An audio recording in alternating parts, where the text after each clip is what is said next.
Hi everyone. In today's tutorial, we will show you how to download and install the Canva app. Whether we are using a PC, laptop, or mobile device, we will walk through the simple steps to get Canva set up and ready to use. On our Canva dashboard, this is our homepage. To get the app and install it on the PC, all we need to do is click the mini profile logo in the lower left part. Once we are here, we just need to click Canva Apps.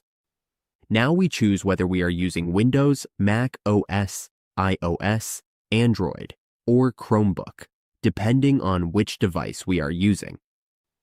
Since we are using Windows, we will select Download Canva for Windows.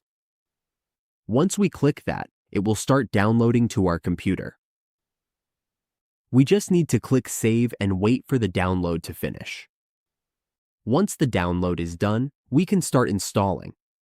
We will click Downloads and then click the Canva Setup to begin the installation. Now we just wait.